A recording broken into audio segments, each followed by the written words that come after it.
क्षेत्र हमेशा से शांति और आध्यात्मिकता का एक सुंदर स्थान रहा है।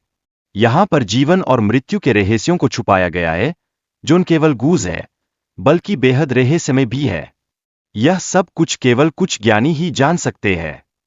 यहाँ 7 द्वारों के रक्षक हैं, जो 7 अमर आत्माएं हैं। ये रक्षक अपनी शक्ति की देखभाल करते हैं, ताकि द्वारों की शक्ति गलत हाथों में न जाए। ये अमर आत्माएं एक महत्वपूर्ण भूमिका निभाती है, जैसे कि एक गुप्त संरक्षक।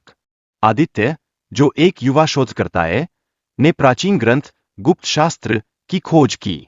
उसने इस ज्ञान की मदद से हिमालय के पहले द्वार तक पहुंचने की रोमांचक यात्रा शुरू की, जैसे वह एक साहसी योद्धा हो।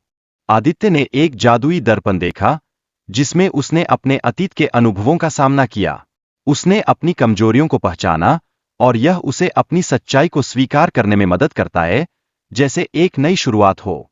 दर्पण के बाद आदित्य ने एक रहस्यमय गुफा में कदम रखा, जहां उसे ब्रह्मांड के निर्माण का रहस्य मिला। यह ज्ञान केवल उन्हीं को समझ में आता है, जो अपनी ऊर्जा को पहचानते हैं, जैसे कि एक गुप्त जादू। आदित्य को दूसरे द्वार तक पहुंचने के लिए आत्मा और शरीर के बीच का संतुलन समझना बहुत जरूरी था। उसने एक रहस्यमय तालाब में अपनी गहरी डर का सामना करने के लिए डुबकी लगाई, जैसे वह एक नए साहस का अनुभव कर रहा हो। आदित्य ने अपने अतीत को याद किया, जब उसने अपने पिता को खोने का दुखद क्षण देखा। यह क्षण उसके जीवन को हमेशा के लिए बदल गया, जैसे एक तूफान की तरह। आदित्य ने मृत्यु को एक नए आरंभ के रूप में देखा, जो जीवन के सत्य को समझने का मार्ग प्रशस्त करता है। उसके मन में मृत्यु का डर धीरे धीरे कम हुआ, जैसे सूरज की पहली किरणें। कृपाचार्य ने आदित्य को चौथे दरवाजे की चुनौती के लिए तैयार किया। यह दरवाजा समय और स्थान की सीमाओं को तोड़ने का अनुभव था, और यह केवल उन लोगों के लिए खुलता है, जो समय से परे देख सकते हैं। पंच तत्वों के रहस्यों को समझने के लिए आदित्य को अपनी कमजोरियों का सामना करना होगा। यह ज्ञान उसे अपनी यात्रा में मदद करेगा, जैसे कि एक शक्तिशाली जादूगर। आदित्य ने महसूस किया कि जीवन के सभी तत्व इन पंच तत्वों के संयोजन से बने हैं। यह समझ उसे आगे बढ़ने में सहायता करेगी, जैसे कि एक नई दुनिया के दरवाजे खुलना। हनुमान ने आदित्य को बताया कि अगला दरवाजा देवताओं और दानवों की छिपी हुई दुनिया के रहस्य को प्रकट करेगा। उसे एक कठिन परीक्षा से गुजरना होगा, जैसे हीरो की चुनौती।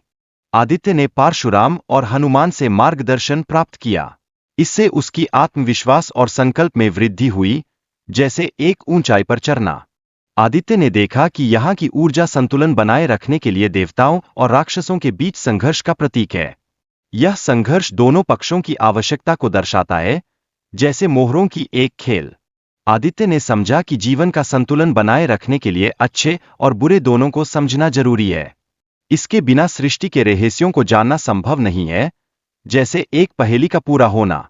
आदित्य ने देखा कि धर्म और अधर्म एक दूसरे के पूरक है, और उनका संतुलन सृष्टि के लिए आवश्यक है। यह ज्ञान उसे आंतरिक शांति प्रदान करता है, जैसे मन में सूरज की रोशनी। महार मार्कंडेय ने आदित्य को बताया कि हर व्यक्ति और घटना इस संतुलन का हिस्सा है। यह समझना मानवता के लिए महत्वपूर्ण है, जैसे सबका साथ। आदित्य ने यह निर्णय लिया कि वह अपने ज्ञान का उपयोग मानवता की भलाई के लिए करेगा। उसने सत्य और संतुलन का संरक्षक बनने का प्रण लिया, जैसे एक नायक की तरह।